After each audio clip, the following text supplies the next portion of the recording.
Saints 23. Praying to saints and angels. Is it spiritualism? Is praying to saints and angels spiritualism?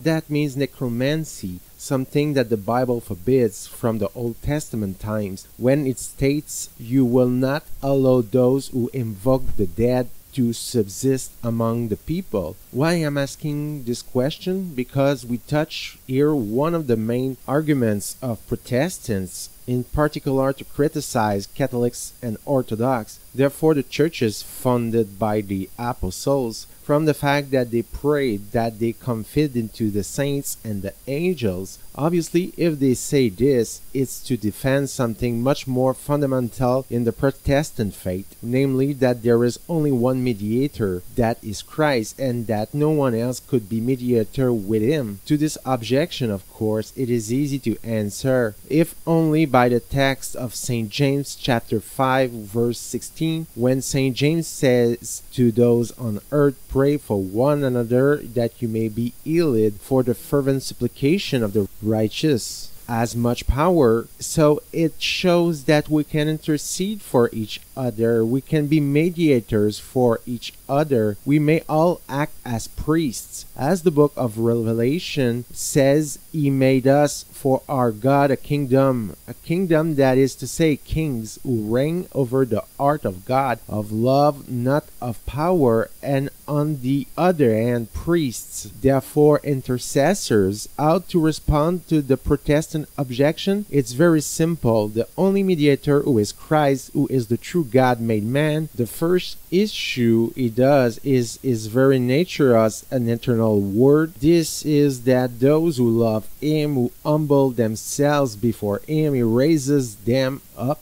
He assigns them as mediators for him, as he makes us fathers and mothers. And yet Jesus said, "Call no one my father, no one is father, only your Father who is in heaven." Yes, but the only Father who is in heaven, as soon as he creates man, he creates a man to become a biological father and a woman a biological mother. This is God. So in these cases, the Protestants answer, yes, okay, we are alive on earth, we can pray for each other, let's admit, but they are dead, and it's called spiritualism.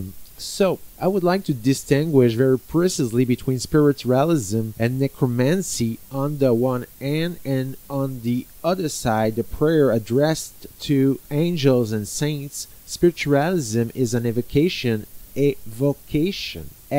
One makes a dead man appear in one way or another, who knocks in a door, that he speaks, that he appears like a ghost, so that he answers. We can see it well for King Saul to the witch of Endor. It is in the book of Samuel. He evokes the prophet Samuel, who died, for him to answer him, and the prophet Samuel appears in the form of a ghost and says to him, "You will die tomorrow." The prayer to the saints and to the angels has nothing to do with it. It is not at all about making anyone appear. It is an evocation as inside his heart. We believe that they are there with Christ, and we confide in them and ask them to intercede for us. So we can see it clearly. There is a big difference. It is an internalization.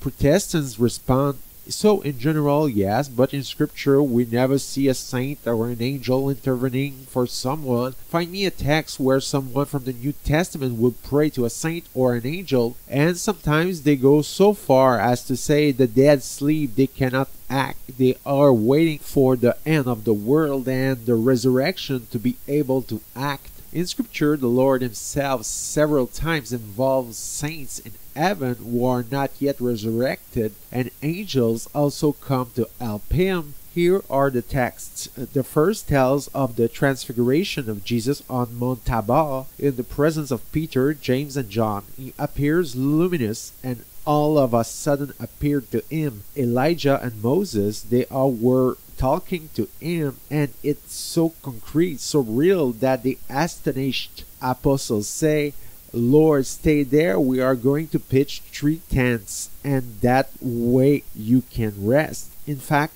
Elijah could answer, he is alive, he ascended to heaven with his body, he had an assumption.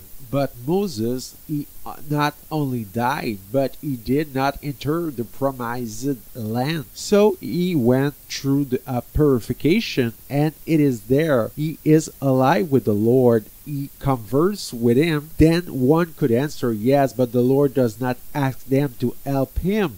Well, there are other texts where we see him being concretely helped by an angel. It takes place in the Garden of Olives. He is so in distress, his holy humanity to Christ is so in distress that God allows an angel to appear to him and who comforts him. It is told in Luke chapter 22 verse 43. Well, based on that, and because Jesus constantly specifies that the dead are alive, the dead who are with God are alive, this is how Christians, the churches founded by the apostles from the start, without asking any questions, confided and trusted their souls to those who had died a martyr for Christ and to the angels of heaven, and this tradition has been transmitted until now faithfully before being destroyed, we can say, in the 16th century by the Protestant reform, because it was not marked textually in the scripture. There's among the Protestants, in the opinion of the Orthodox and Catholics, an immense loss because they have the principal Christ, but the family of heaven is missing, which, however, fortunately will come with Christ at the hour of death to welcome them. We will come accompanied by saints and angels, and there they will understand intercession. They spend their time working for us.